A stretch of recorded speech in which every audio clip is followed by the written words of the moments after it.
Hello, everybody, and welcome to episode 156 of I Wish You Were Dead, a podcast about things used to be alive. My name is Gavin, and both of our other usual hosts are otherwise occupied today. Fia has, PhD shenanigans and field work and stuff like that, so she kindly declined. And then Mike did not specify what's going on with him tonight. And I never ask Mike what he's doing because I never really want to. He's always going to give me an answer that I don't like. So you might have heard just then. Here with me as a surprise guest host for this episode is my wonderful wife, Liz. And reoccurring. Yes. Not the first time. It's been a while, but not the first time. And so the audio might sound a little weird for this episode because I'm talking into like one side of the mic. So I might sound a little bit more in one of your ears than the other. I'll try to fix that in post. Hopefully, I'll be able to cut this part out. But anyway, hi Liz, how you doing? I'm doing pretty well considering, it's Monday. It is Monday. That's true. We record on Mondays. But yeah, it's also a topic that Liz probably, at least before I started doing the research for this episode, probably knew more about than I did, I would say. Oh, you were giving me way too much credit. Just plants in general, you know more about than I do. The bar for this is so low, so while it may be accurate, that is not a great reflection of myself either. Well, that's fair. But yeah, so today we are talking about flowers. Not just plants in particular, but one particular group of plants. And honestly, my gosh, is this why you brought up that flower at the Home Depot? Sure is. Or it was a Lowe's. It was a Lowe's. Sure was. And I will mention that. This makes so much more sense now. Yeah. We'll talk about that when we get there. But yeah, so Liz and I went to a Lowe's over the weekend, and I was like, "Hey, you see this here? This isn't really a flower. It's a whole bunch of them." And she was like, "Yeah, I know." That's not how I said it, but yeah, more or less, that is what happened. But yeah, so because we don't have Mike or Fia today, we don't have any Today in History or Seagrass Corner. But Liz, if you could go ahead and read our wonderful housekeeping here.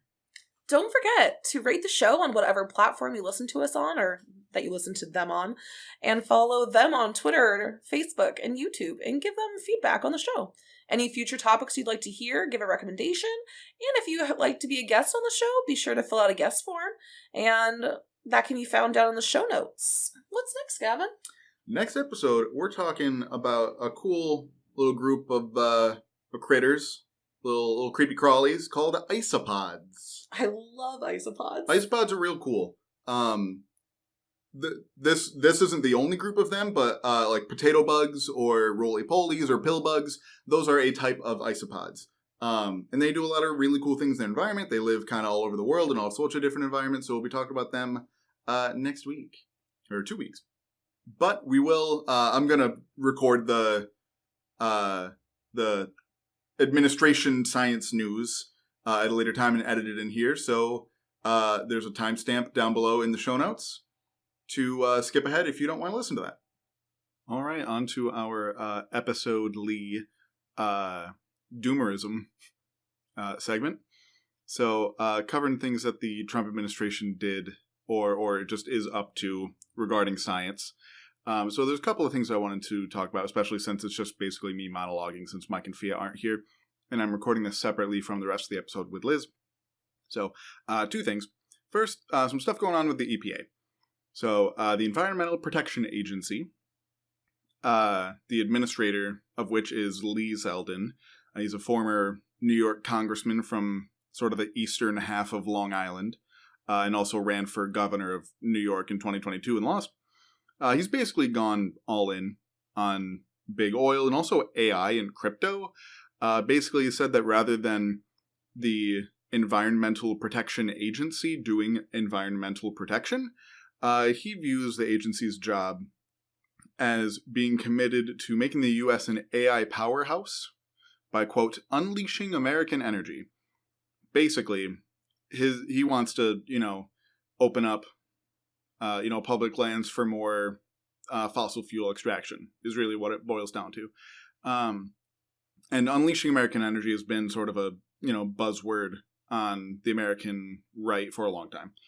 So it's not really new.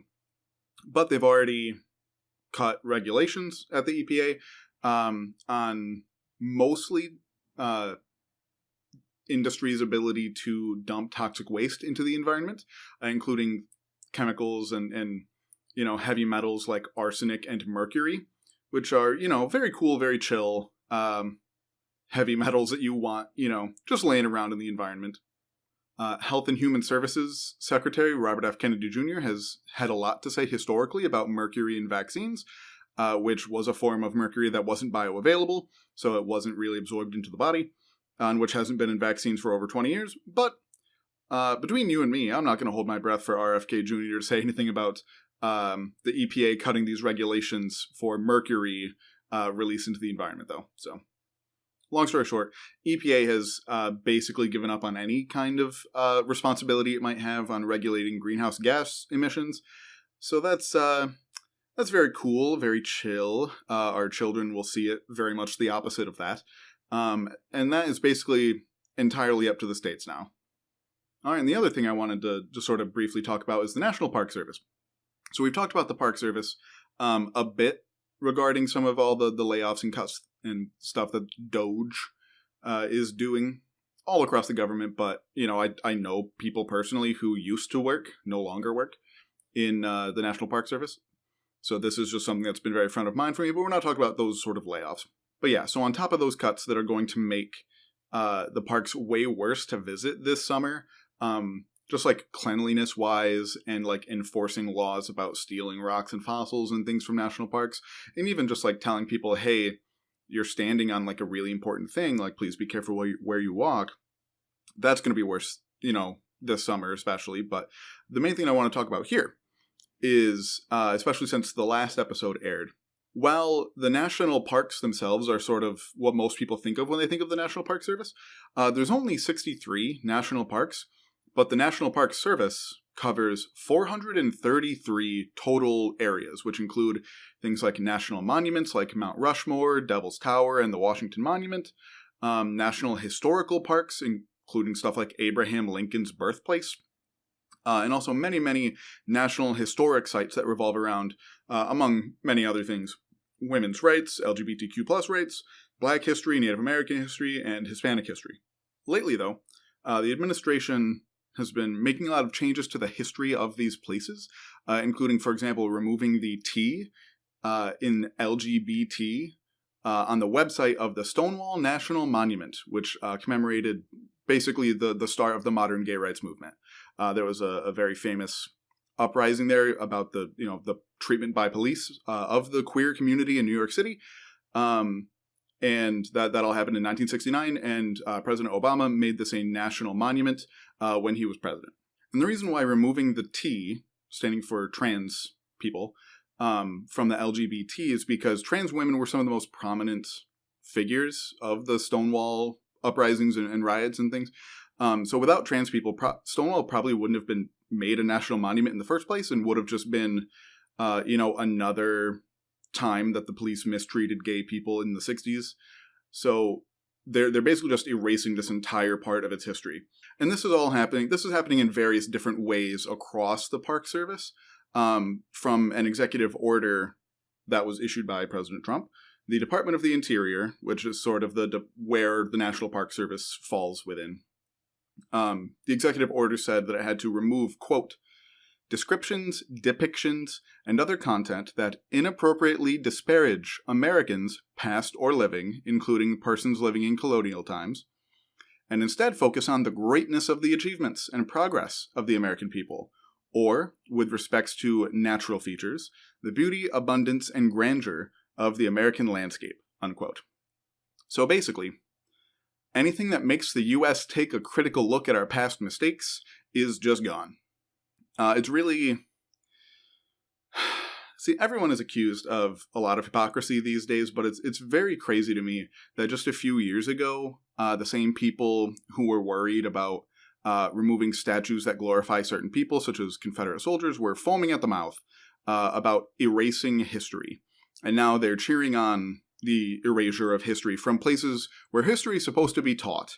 Places like national monuments and national historic sites, where it's taught in context, both the truly amazing things that this country has done, alongside the truly devastatingly terrible things that we have done. So yeah, those are just the two things that have been on my mind a lot in the past week that I've been reading about. So do with that information what you will. And for no particular reason, happy, slightly belated Trans Day of Visibility. Shout out to all my trans homies. I love you. All right. Welcome back to anybody who decided to skip that part for your sanity. I understand. But I guess we should have done housekeeping before that. Maybe I'll get a little creative in the editing. So with that, flowers. When I was doing the research for this episode, a realization occurred to me in a reason why I think I potentially don't like plants, as like a source of it, like why I don't like plants. You're self-diagnosing yourself. A little bit. Okay.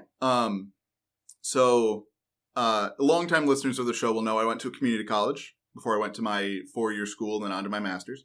And at my, I don't know how it typically is. Because, you weren't a bio major, but did you take, intro bio 1 and 2? So what? Because I also went to community college. Right. And I was a bio major in that time of my life.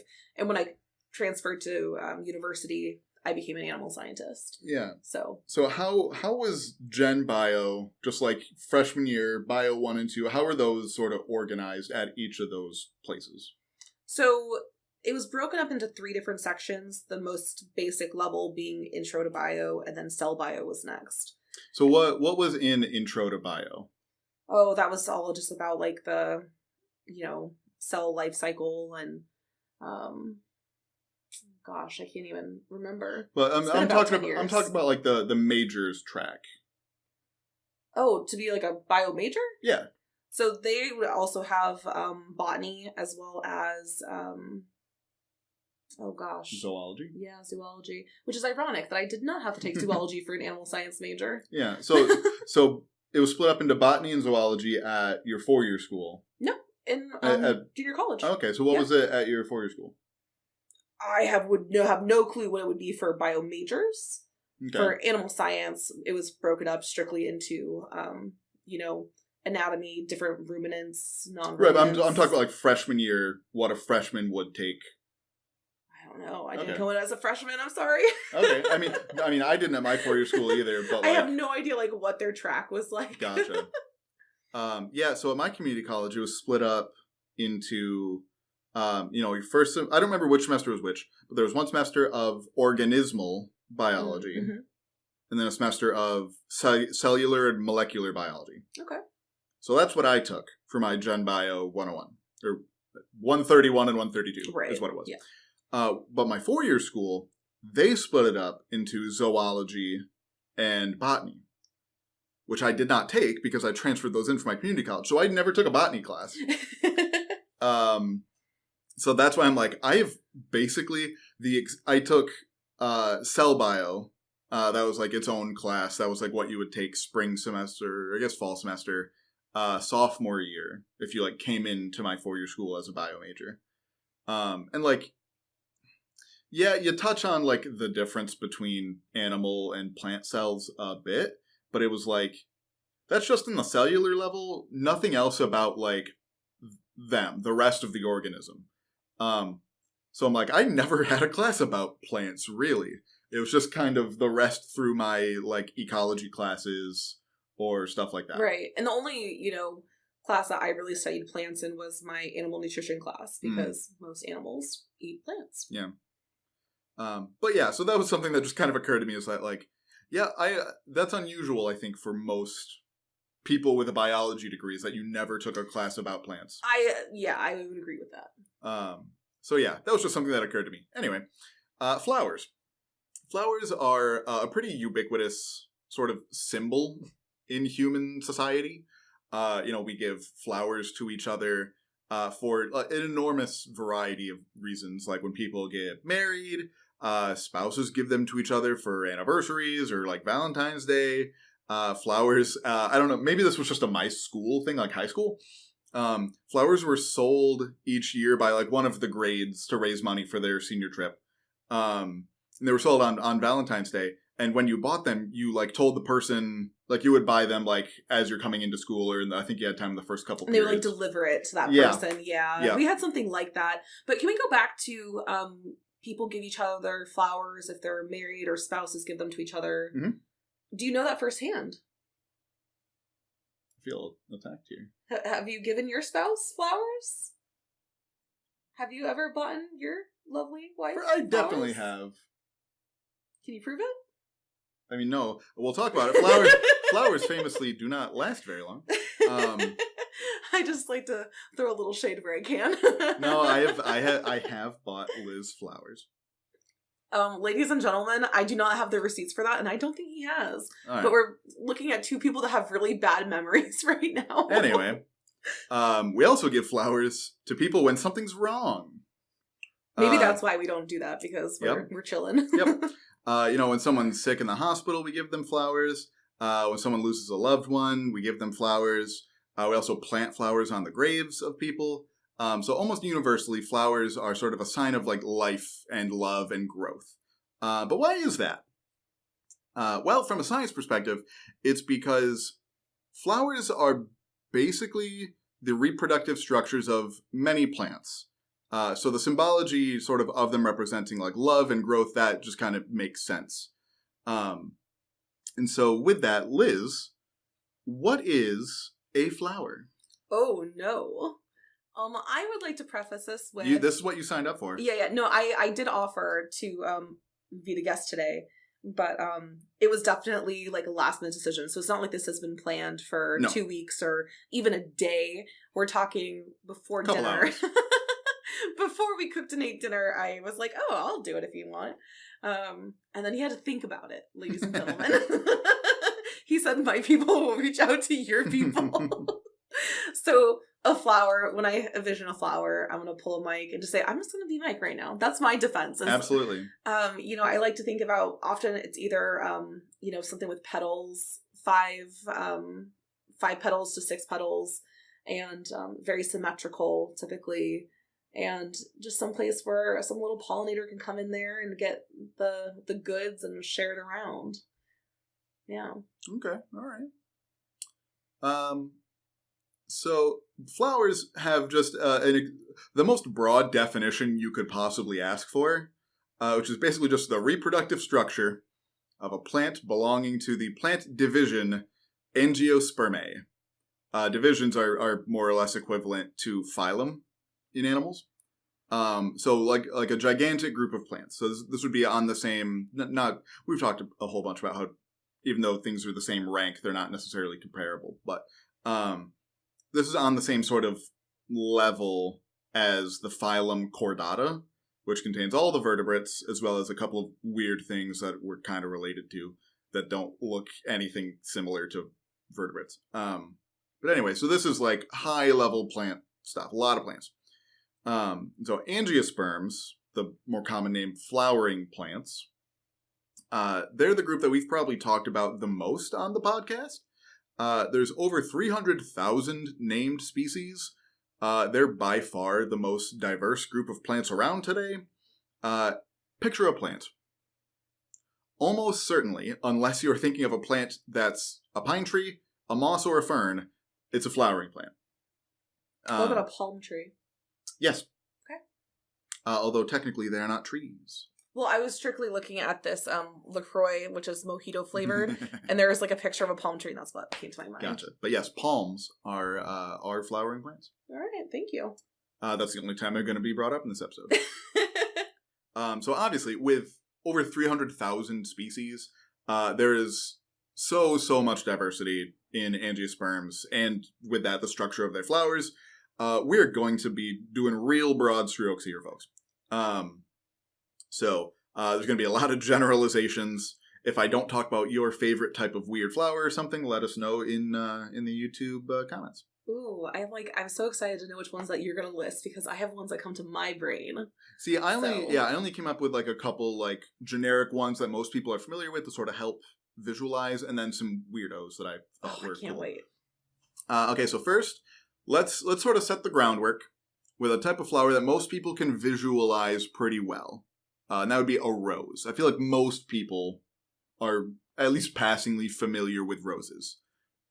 So first, let's start with sort of how the flower grows. If you think of like a rose bud, it's basically like a round green bulb, comes to a point at the end, vaguely like Hershey's Kiss shaped. And after a little while, the bulb sort of opens up, usually from the top. It sort of peels like a banana. And the flower sort of like unfolds from there. The green parts that sort of make up the bulb, those are like, technically, they are, it's sort of like in taxonomy, how it's like you don't stop being a member of a group you used to be a member of. Right. Like how, humans are primates and also mammals and so on and so forth. So these technically are like a type of leaf, but they don't really do like the job of leaves anymore. So they're a unique structure to flowers that are called sepals. And often they sort of stay at the base of a flower while it's active. If you like Google a picture of a rose, there's like sort of the circular, pretty colored parts that we'll talk about in just a sec. But then you'll usually see sticking out from underneath it little green like tips. Those are sepals. That used to be sort of like the shell, I guess, of the bud. Gotcha. And those basically like help support. Sometimes they wither away, depends on the species, but in a lot of species they just sort of help support the flower because flowers can be quite heavy. You can see this really well with things like dandelions, where like the whole cup underneath the yellow flower, though that is sepals. Like I said, main job to sort of protect the flower while it's growing inside the bud and then to support it after it blooms. Next, of course, are sort of one of the main things that flowers are known for, the petals. These are often colorful, often very soft. Technically, they are also a type of modified leaf, but they have like very different structure, especially like rose petals. They're like famously soft. Yeah, like almost velvety. Yeah. Almost like waxy too. Yeah. And they are also famously very pretty to look at, which as we'll talk about a bit later, that is the whole point of them, is to be pretty. They're, like I said, basically modified leaves, and their whole job is to attract and be like a landing pad for pollinators. So what I'm hearing is that my description earlier, though it was very vague and broad strokes, I mean, it was pretty right on. Right. Like, I didn't hear anything that was like technically wrong. Love it, man. That's all I asked for out of my husband is being told I didn't hear anything that was technically wrong. Absolutely. I'll give you all the affirmations like that you want. We'll talk a lot more about pollination in a little bit here. So petals attract pollinators in a number of ways, including their color. Like I said, often they're brightly colored or have different patterns on them. Scent. The petals are often what give off the scent of flowers. And a lot of them, especially ones that are insect pollinated, have patterns that we cannot see because they're only visible under UV light. Many insects can see ultraviolet light, but we can't. So many flowers have these really intricate patterns that are just completely invisible to us, which is really cool. That's insane to imagine. Yeah. It kind of gives me like, almost if you were to put on like 3D glasses, you'd be in the movie Avatar, like in that realm, you know? I actually did work in a botany lab for one summer in between my junior college and university days. Okay. Yeah, so you know more about plants than me. Not so much about flowers. I didn't study flowers, though. But yeah, so we know that the main point of petals is to attract these pollinators, since plants who don't have pollinators, like many grasses, have teeny tiny little petals that are like barely visible because they are wind pollinated and they don't need to attract bees or other pollinators to do the job. The wind does it for them. So yeah, it's a pretty solid like test case for it's like, well, if you don't need it, why do I have it? Well, and if you think about like some of the grasses, and I know this isn't your point, but I'll just chime in. A lot of times it's meant to be carried by passerbys, so it's either in the wind or connect with... Not necessarily pollen. No, I'm sorry. I was talking about the seeds. Yes. So yeah, we will get there. Oh man. Um, Feel free to just cut that part out. Yeah. Yeah. Nope. Only leaving the stuff that makes me sound like I know what I'm talking about. Nope. Can't do that. Mike, come back. Yeah. There's also some plants. There's mainly one group of them, but it's here and there. There's 300,000 species, so it's here and there throughout a lot of them. But they do sort of like a hybrid thing between the sepals and the petals. For example, tulips, very common, plant that people have in their yards. The actual things that are colorful, those are not petals; those are the sepals, the thing that was the shell of the bud. But as the flower grows, they do still have petals. They're just very reduced and very small. And you can even feel like the texture different. So if you spend time with flowers, the petals of a rose feel very different than like the petals of a tulip. The tulip ones feel a bit more waxy, a bit more like a leaf than they do petals. And they have a unique name when they're sort of this hybrid, and they are called tepals. So it's cute. Yeah. So yeah, some of them do that. It's basically just one group with a couple others here and there. So that's sort of the outside part of the flower. So the inside is where it gets a bit more complicated. And so naturally, the first thing we have to ask is this a boy flower, a girl flower, or a both flower? Most flowers are what are called perfect flowers, which means that they have both the male and the female parts. I have in my notes here, cry harder, transphobes. Those are the perfect ones. And today, actually, when we're recording this, is Trans Day of Visibility. Thank you. Sure yes, is. It is.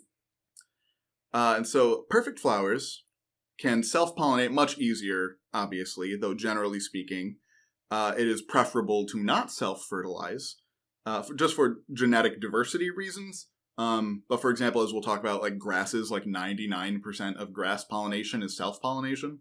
So, hit or miss, whether they actually really need to not self-fertilize. But like I said, most flowers have both the boy parts and the girl parts.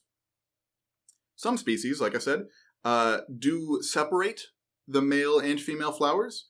For example, some species like holly, willows, or cannabis, actually, have male or female individual plants.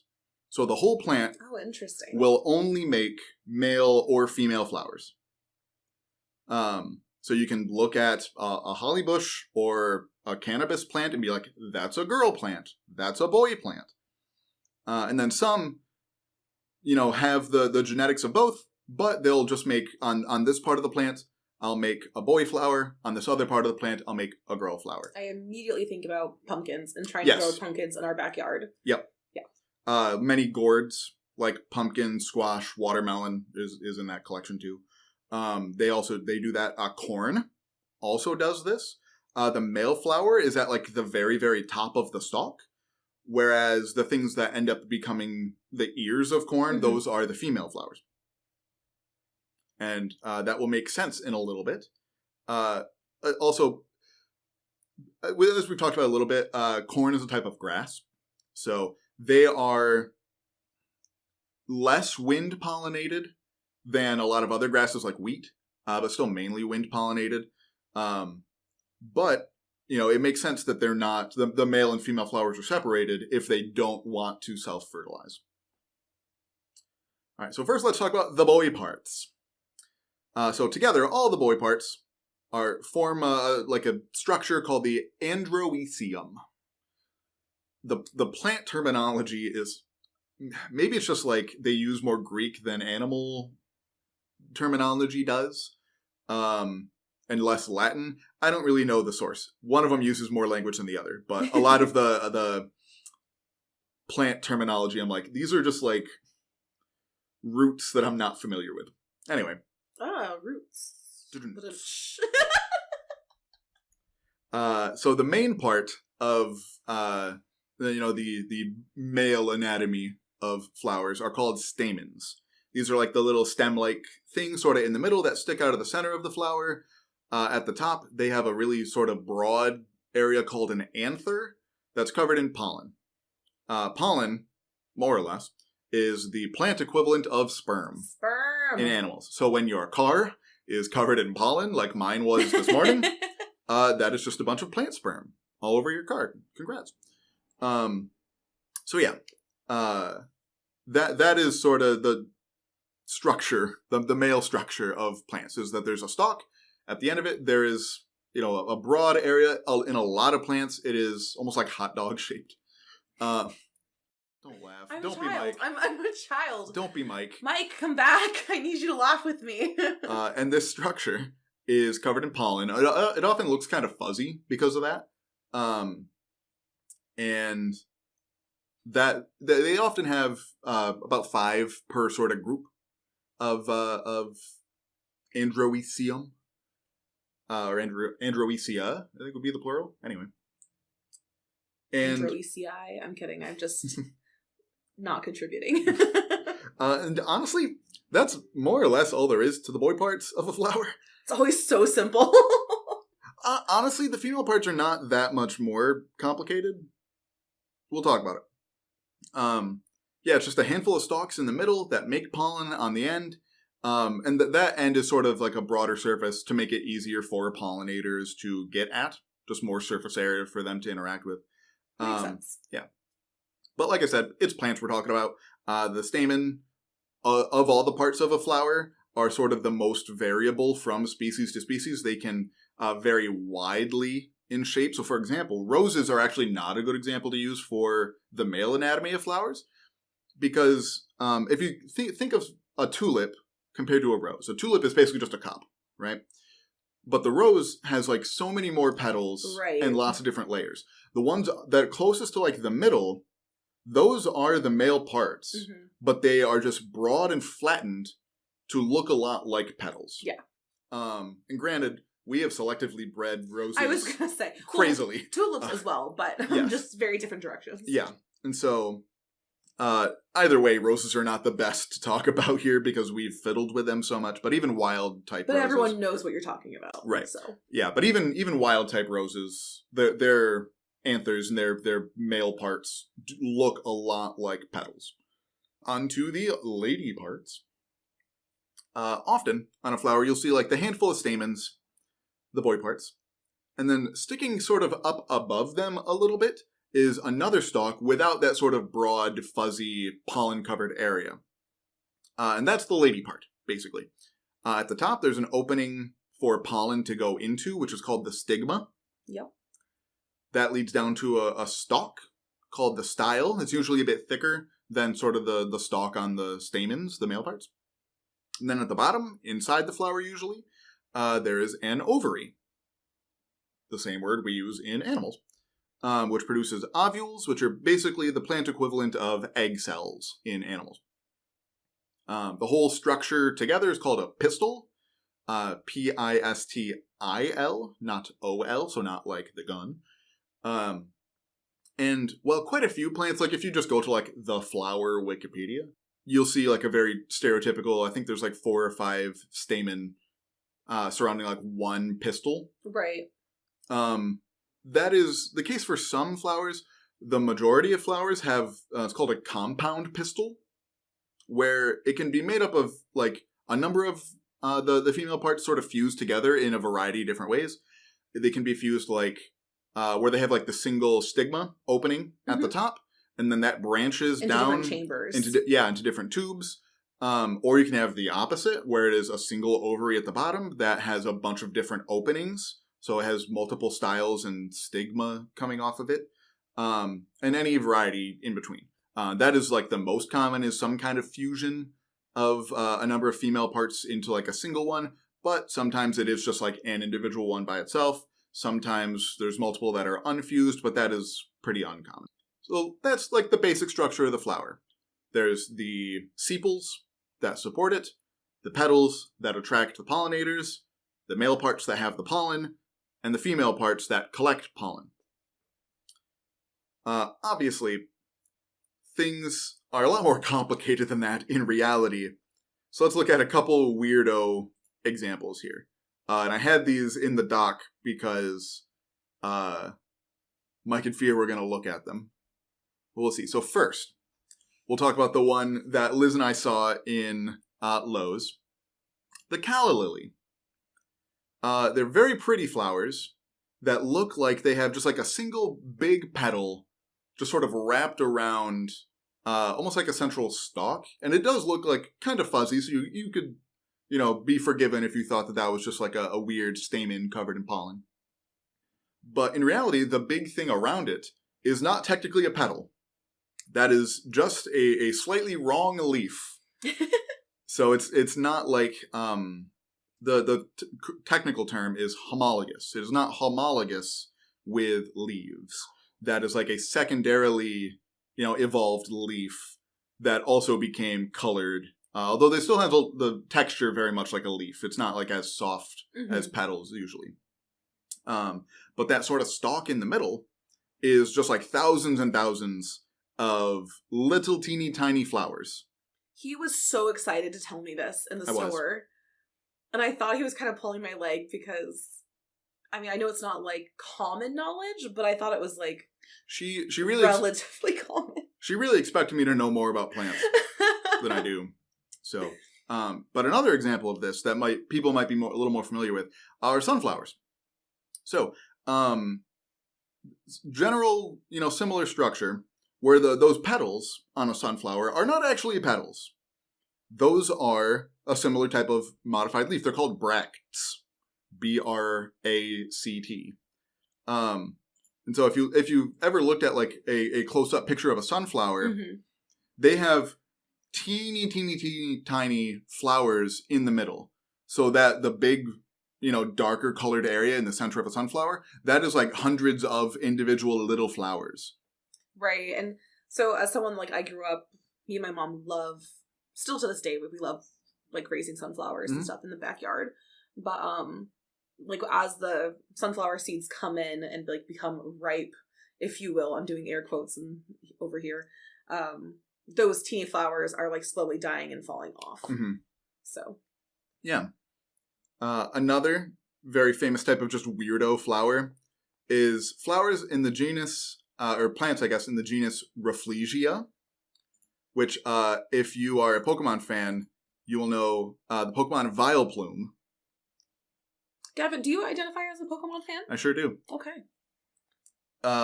In fact, mimics like pushing up my glasses.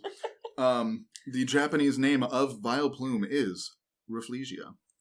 Anyway, so Rafflesia have absolutely enormous flowers. Number one. It's where do these type of flowers grow? Generally, like Southeast Asia, usually. Maybe I'm making that up.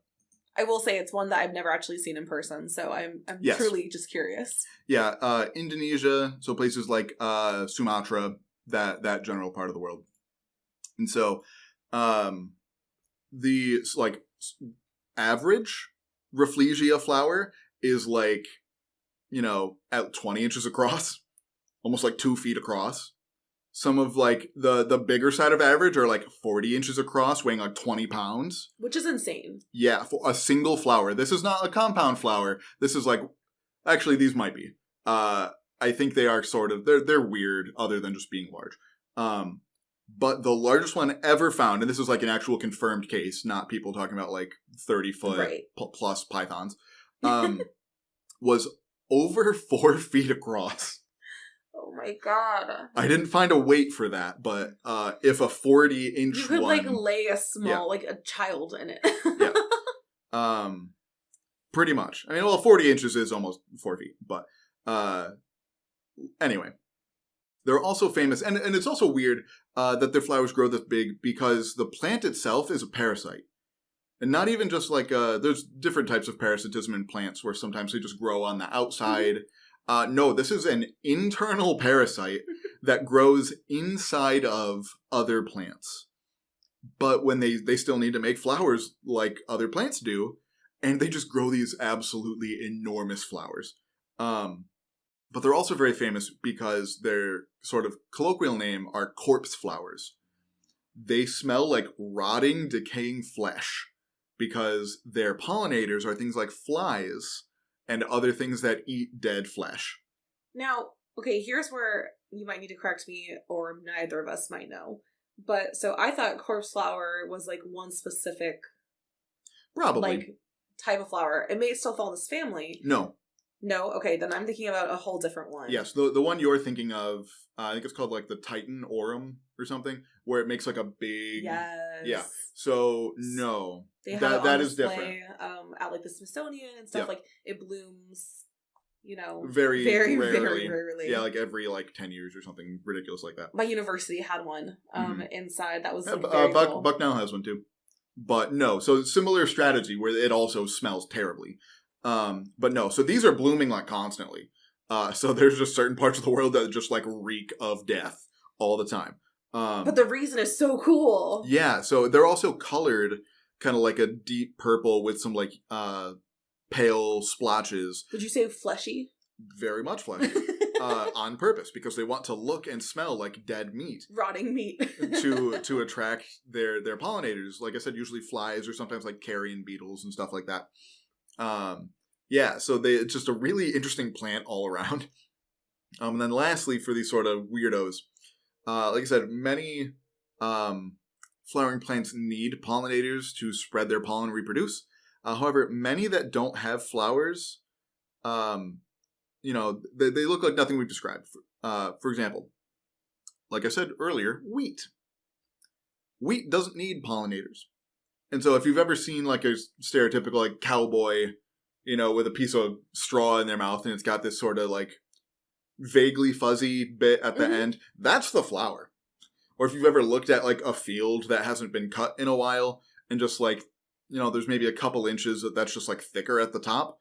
Yeah, that's just, like, anywhere from 20 to 100 flowers. But it's like they don't need pollinators, so they don't look all colorful and flashy. And these are mainly the ones that throw their sperm all over your car because they're wind pollinated.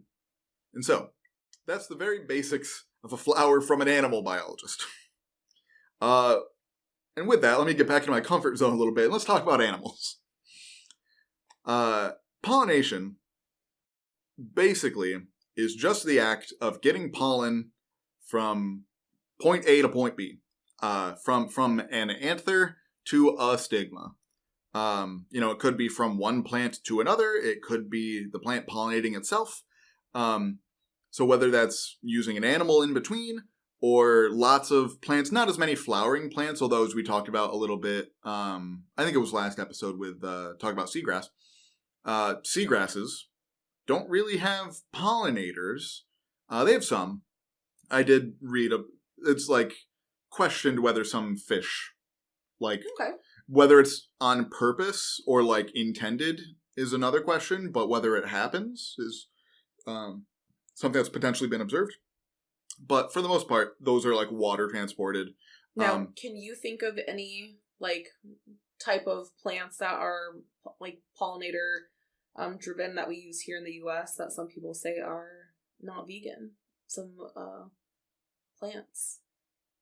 No. They're not vegan because of the animal labor. I mean, they're willing to do it. Like, they need it. So for, like, one instance that's really big in California right now is almond milk. They have to import almond bees. has so many other problems. They have to import bees to these almond fields for the it's not fields, sorry, it's a orchard, thank you. And yeah, some people are debating about whether or not that is humane labor or not. Sorry, I shouldn't laugh. And same with avocados. Maybe worry about how much water those plants need. Almonds need so much water. Like, they are not a desert plant. But they grow them in the desert anyway. Sorry, I just had to throw that out there. Yeah, so most flowering plants are not water pollinated, although with some of the simpler plants like ferns and mosses, they are water pollinated. In fact, I think, if I'm remembering right, even mosses still have motile pollen. So, like, their pollen is much more sperm-like and has, like, a tail and swims and stuff. Oh, really? Yeah, I want to say ferns too, but I don't know that for sure. That's not the case with flowering plant pollen. But, so, without water, the pollen needs a way to get from point A to point B. And like I said, the wheat that we just talked about, like many, many other grasses, is about 99% self-pollinated. So frankly, when they get cross-pollinated, it's a little bit of an accident, to be honest. But about 80% of all flowering plants, more or less, require animals to help them. The classic pollinator that we all think of is bees. Bees, there are some, I think, non-pollinator bees, but they're pretty few and far between. If they're truly bees and not wasps or hornets or something. So they fly around and collect pollen on their fuzzy bodies.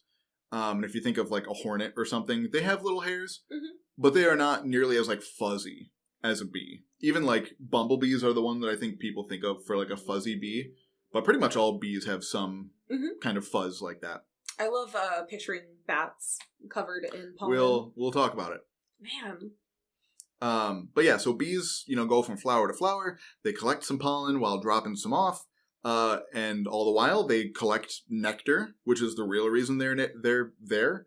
They don't go to the flower for the pollen. The pollen is just sort of like a hitchhiker. They go there for the nectar that they then turn into honey. And so while yes, bees are probably the most famous and numerous pollinators, there are lots of other insects that do it too, including a lot of bee relatives like wasps and ants. For example, a lot of figs need wasps. Yeah. That's part of like their life cycle is that wasps pollinate them and then die, right? Yeah, and they get absorbed into it. So like if you eat a fig, you're also eating a wasp. So figs, not necessarily vegan, depending on who you ask. Although the wasp, I guess, consented to it, so like in theory it should be fine. Oh well. And so, yes, most pollinators are in the bee, wasp, and ant.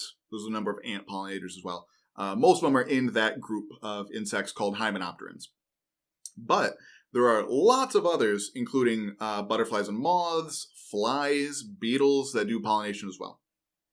And one of my really favorite examples of just evolution as a predictive science, because almost all of the time, evolution and like the study of evolution is observatory. You make a hypothesis and then you like observe something happening, and then you see if that fits the hypothesis. Right. Whereas like it's not like predictive like a lot of other sciences can be. But Charles Darwin, of course, was one of the first people to sort of predict, the function of or the existence of an animal based on looking at a plant. So back in his day, Charles Darwin was sent a sample from this orchid grower in London. And people honestly would just send stuff to people like Charles Darwin all the time and be like, hey, look at this cool thing.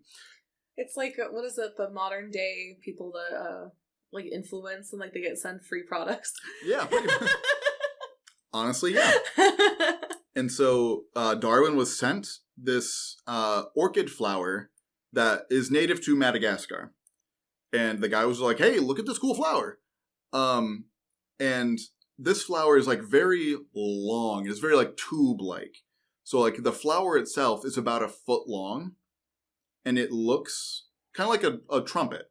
Where it's like skinny toward the bottom and then gets wider. Or like stays skinny for quite a while and then toward the top sort of opens up like a trumpet. How the hell is that pollinating and, exchanging its gametes? Right, well, it's like, and all of the nectar is like at the bottom of that sort of tube.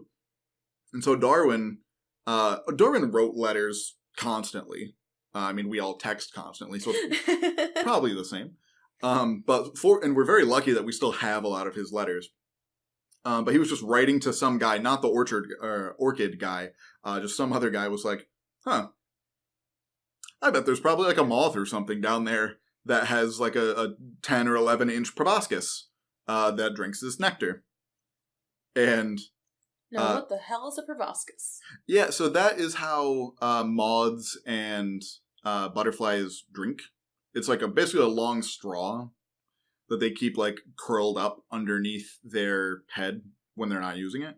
For the Pokemon fans out there, Beautifly, it's swirly thing coming off the front of its head. That is a proboscis. That's basically just a big straw that they use to drink nectar. Rock on. And yeah, so Darwin just kind of like offhandedly was like, yeah, I bet there's a moth or something that fits this. Because the flower itself was, other than being long, wasn't particularly big or anything. It was just long. And through the course of time, this prediction was proven correct after such a moth was found in Madagascar about 20 years after Darwin's death. But because Madagascar can be kind of a hard place to do fieldwork, we never really fully knew until 1992 that this moth actually fed on this flower when we, the collective, the royal we of science, got it on film. So it took about 130 years, but we proved this prediction made by Darwin correct. And that is how strongly correlated, plants are with their pollinators, in that you can use the features or traits of one, whether it's the plant or the pollinator, and use it to make predictions about what the other is like. Well, I mean, it's similar to his studies with birds and their beaks and what purposes and like what their food must have been like, right? Right, but that was... Because there were pollinator like ones that he's studied, right? If you're thinking of the finches, yeah, no. That was all what type of seeds and nuts they ate. Oh, okay. Yeah. Yeah, it was close on the same track. And even then, that was mostly observational as well. So that was, the ones with the bigger beaks tend to eat the harder nuts. Just watching them and seeing what happens. This is making a hypothesis to predict something, which you do a lot in physics. That's a lot of the math of physics, but not nearly as often in evolution. So it's cool to have this example.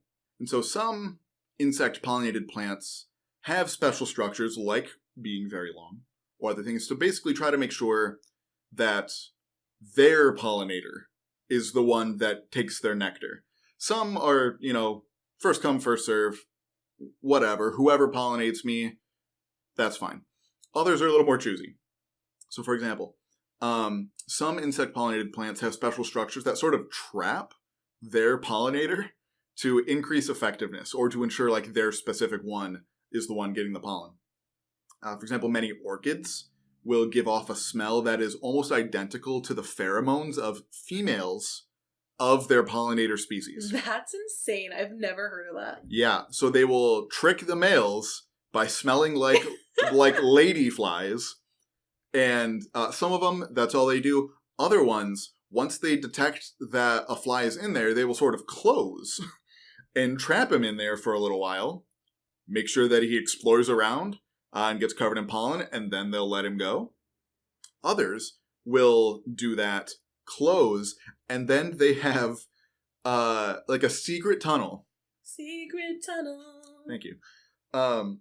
That they have to leave through, and it's like this tunnel is where the reproductive parts are. So it guarantees not only that their pollinator comes through, but that their pollinator is like guaranteed to get covered in as much pollen as possible and deposit as much pollen as possible. I don't know why. I just picture like a fast food drive-through where it's like, pull around. Yeah, I mean, just like so extra.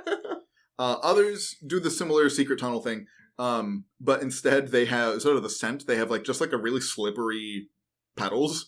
So yeah, so when the insects land, they just like can't get a foothold and fall down into the bottom of the flower. Sometimes science is just so unserious. Yeah. I love it. Yeah. And so they'll slip down to the bottom and then close and then secret tunnel. And then sort of in contrast to this, carnivorous plants. Ooh, love carnivorous plants. Yeah, the famous one obviously being like the Venus flytrap. Yes, I have owned many. I've never successfully kept any of them alive. Yeah, they're hard. I'm a plant killer. Well, those ones especially, because it's like you have to go out and buy bugs for them a lot of the time. Yeah. Or a lot of people who keep them like in labs do. Plus, they require specific like kind of soil because the whole reason they eat bugs is because the soil they grow in is really nutrient poor. Mm-hmm. Anyway, so Venus flytraps. And there's sorry, this is so random, but I've listened to a lot of podcasts and documentaries about carnivorous plants and how there's like a huge underground illegal black market. Oh, probably for them, and it's insane. You should definitely look into it, listeners. Yeah, well, it's like Venus flytraps only grow in like a relatively are only native to like a very small area in the Carolinas, pretty much. So yeah, it's just a very unique species. There are only a handful of groups of plants that actually are carnivorous like this. But anyway, if you've ever seen Venus flytrap flowers, they're like comically far away from the actual traps. They grow like several inches away, and they'll go like off to the side to be like to make sure they don't want to eat their pollinator. Exactly, to make sure that the traps don't catch their pollinators. And I didn't really look into this as much for some of the other carnivorous plants like sundew or pitcher plants. But at least are those other Pokemon? I'm kidding. Pitcher plants, yeah. Pitcher plants. There would be something like Victory Bell. But yes, fly traps. They're also I don't really know how they do this. I didn't find that, but I also did dig very hard. But they're also pretty good at telling their prey apart, despite not having like eyes. I fully believe that, having no like knowledge of science behind them, but growing up trying to raise them, sometimes I'd give them like a dead fly if I had like in my windowsill, if I caught something, and those stinking plants still die. Like, I'm convinced that they didn't want to eat that dead fly. Like, they knew. They knew. I'm telling you. Like, as in they didn't want it, like they didn't close? Like, no, it would close, but then it just like... I think there were other things going on, hon. But I fully believe that I'm sure there is like a mechanism that can tell like it's different, like, prey apart. Like, right. I believe it. Yeah, like, I don't know how. But, for example, they only like 5% of their prey is made up of like well-flighted insects like bees or flies or something. The other 95 are things like spiders, ground-dwelling beetles, or ants, which are not their pollinators. So I don't know how. Maybe it's just some kind of difference in the vibrations, because like ideally it would the something like a fly would like vibrate as it landed because it's flying. Maybe. I always just think, I remember, maybe this is just like something that you hear as a kid that you just keep repeating. I remember being told sometime as a child that you don't want to like make them close their mouths because it starts their digestive process. So almost like if a fly were to escape, like they have more ability to leave and like set off the trap on accident, maybe? But yeah, so somehow they can tell. But anyway, closing off the insect portion here, we're going to talk a bit about vertebrates in a sec because that is what I know better. But the vast, unbelievably vast majority of pollination is done by insects.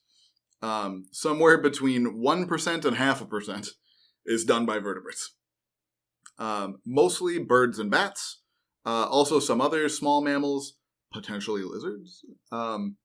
Flying is sort of the determinative factor here. It's a lot easier to go from flower to flower if you can fly. Like I said, potentially there's a couple species of gecko that pollinate maybe 1 or 2 species of plants in New Zealand. And my first thought was, of course it's New Zealand. They're always doing weird stuff over there. They have really strange plants in New Zealand. But there isn't really great evidence that it's happening on purpose. It might just be that the geckos like the nectar and don't contribute much to the actual pollination. They might just be like stealing the nectar because it's sugar water. That is still under study, but there might potentially be a couple species of gecko that do some pollination. There are a few groups of birds, most notably the hummingbirds. They're the ones who like have gone full in 100% on being pollinators and being obligate nectarivores. They only eat nectar. They, like, especially hummingbirds, cannot eat other stuff.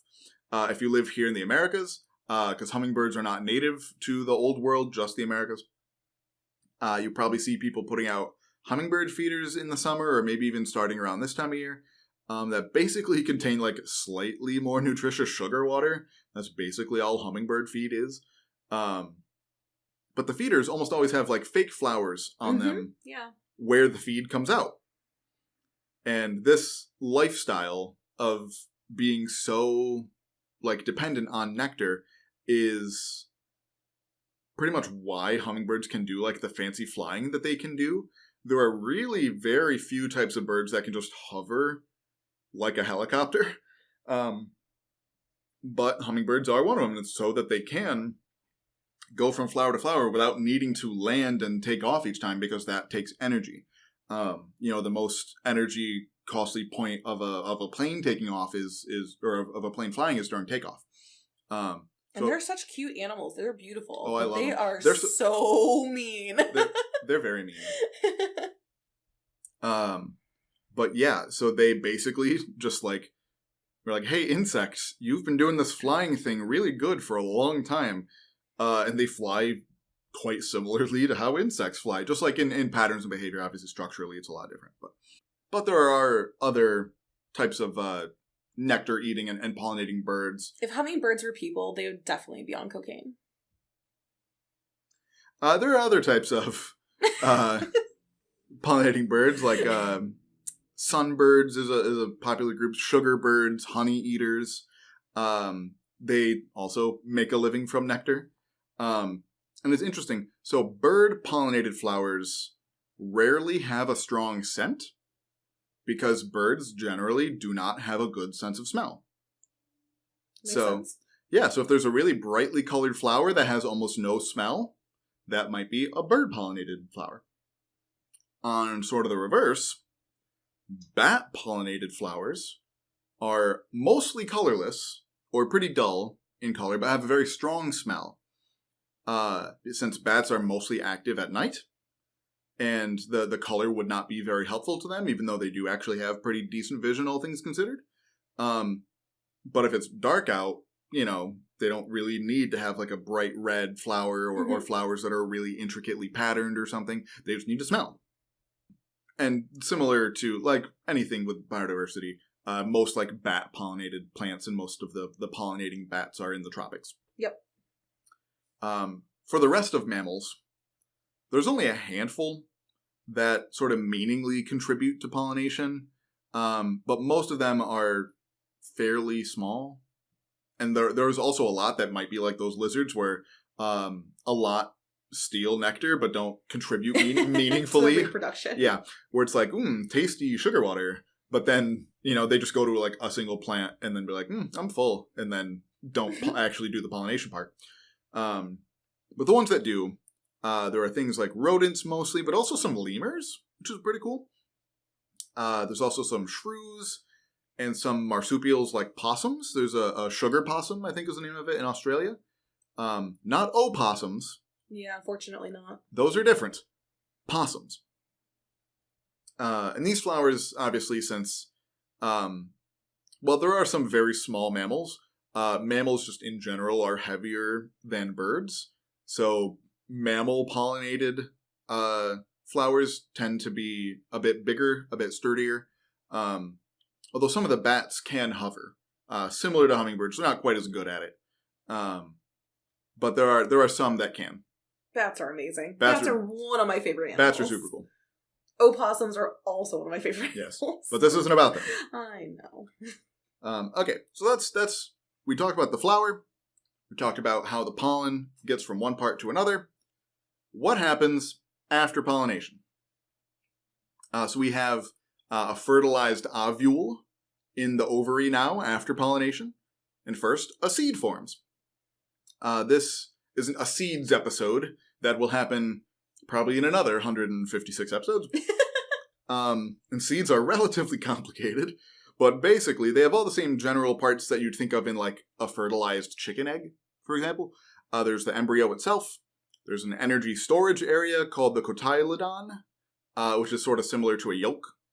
And then as the seed develops, it grows the beginnings of the root system, its first stem, and a shoot, all inside the seed.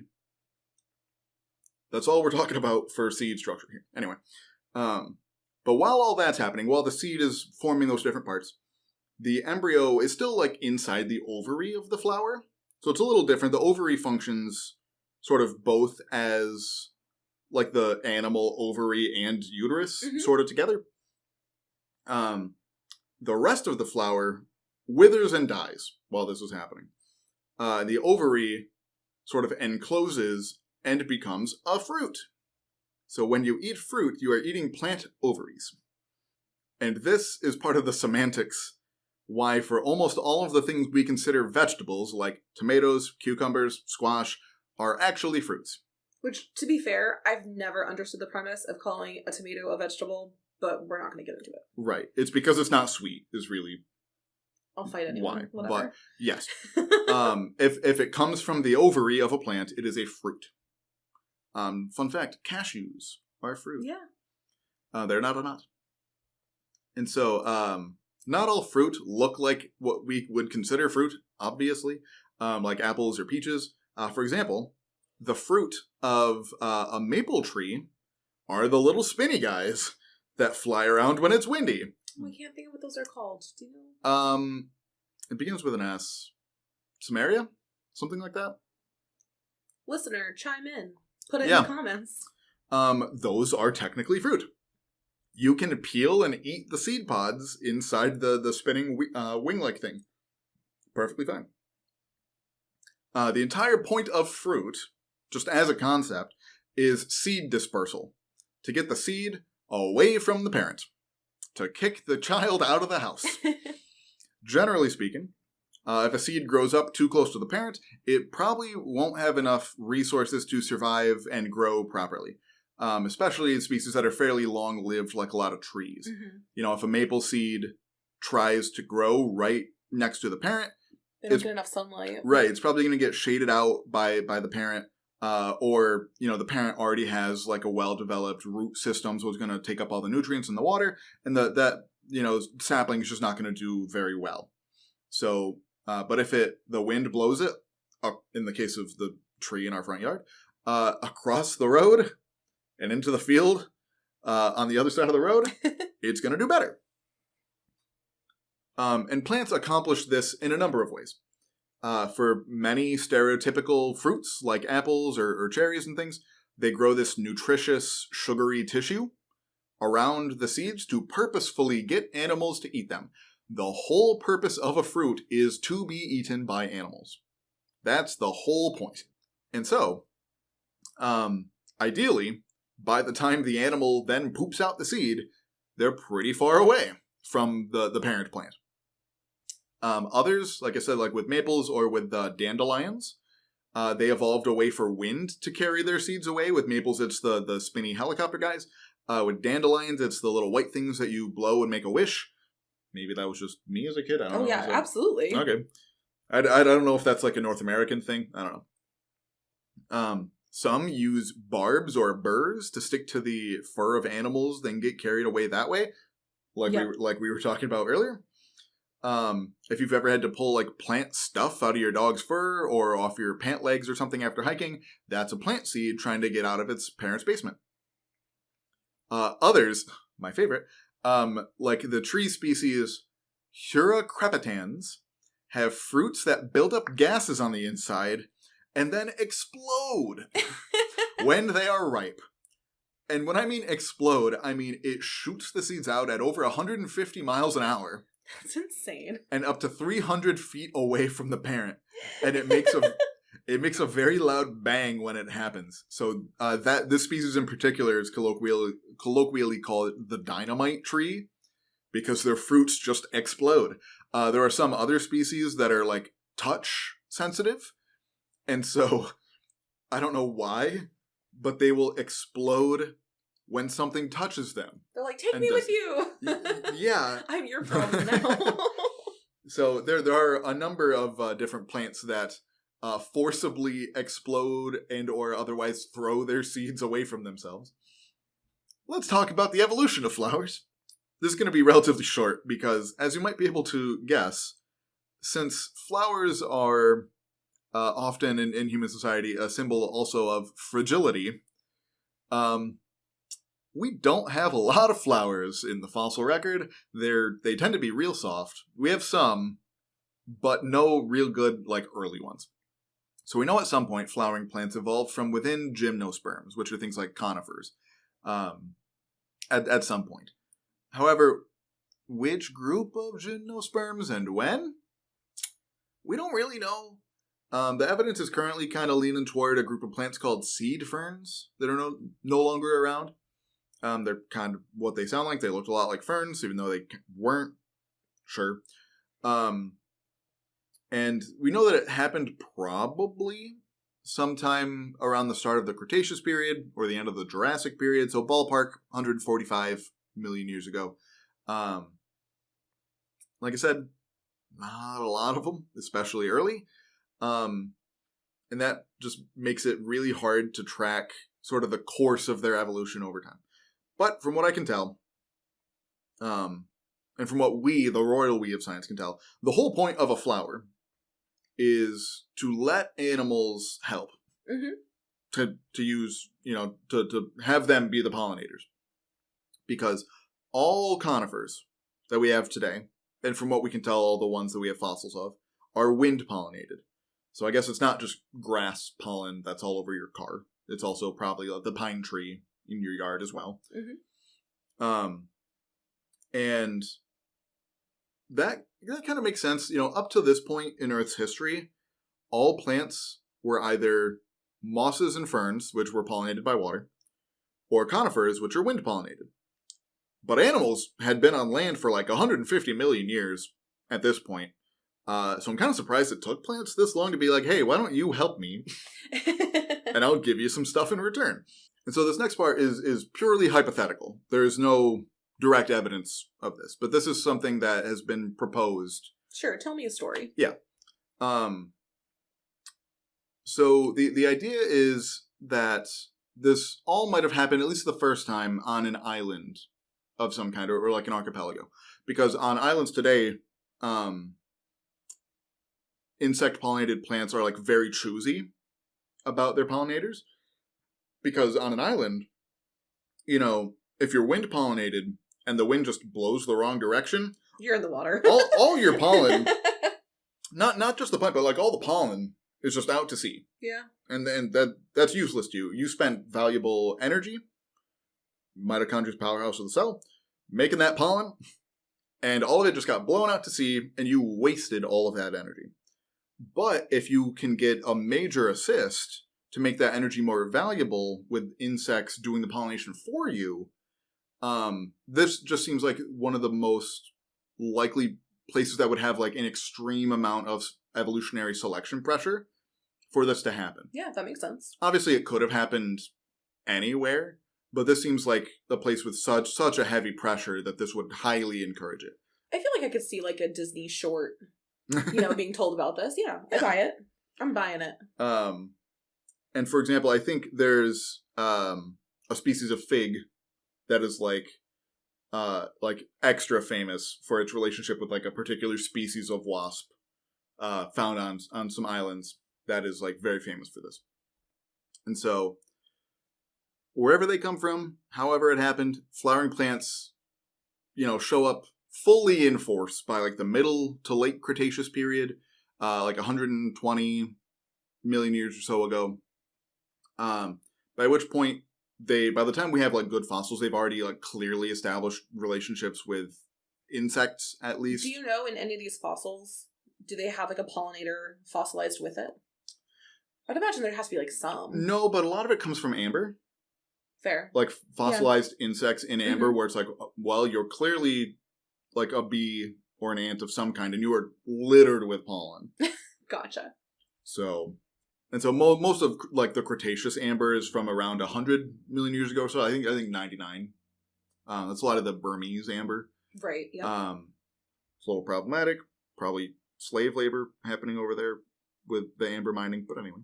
These are the type of conversations that we have at home on a not irregular basis. Yeah. Anyway. But yeah, so starting ballpark 120 million years ago, they took over the entire world, occupying basically every niche that there is for plants, and edging out gymnosperms basically across the board. There's, like I said, conifers. Obviously, they're still around. We bring them into our houses at Christmas time.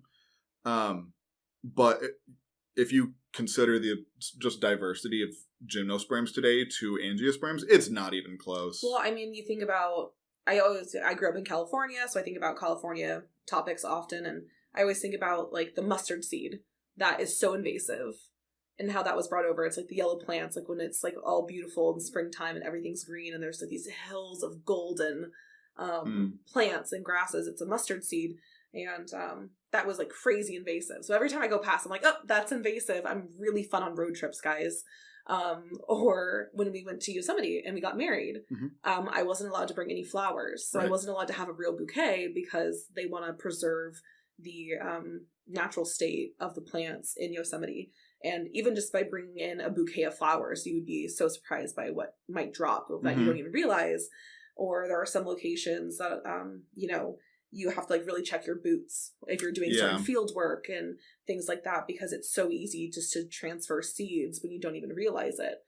And that's how I ended up with a wooden bouquet that we still have to this day. Yeah. See, I got your flowers. Okay. So, Gavin, what's your favorite flower then? Bring it full circle. Yeah.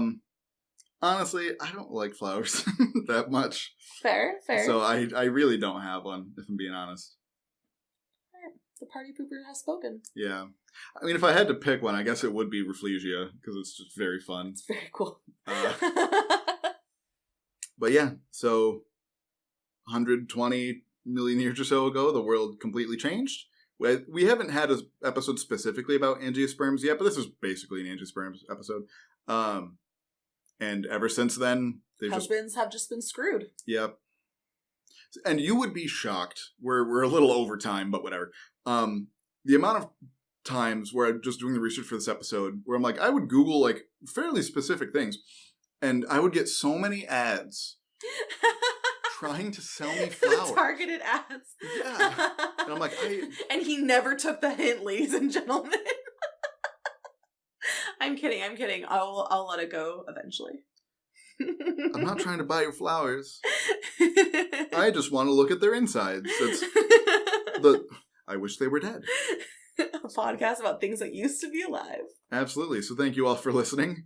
Mike and Fia will hopefully be back next episode. But until then, thank you very much, Liz, for co-hosting. Well, thanks for having me. Of course. And we will see you all in 2 weeks. Until then, take care, everybody. This episode of I Wish You Were Dead was written by Gavin Davidson and hosted by Gavin Davidson, Mike Bryson, and Finella Campanino. It was sound edited and edited for YouTube by Gavin Davidson. Special thanks to former guests of the pod and to listeners like you.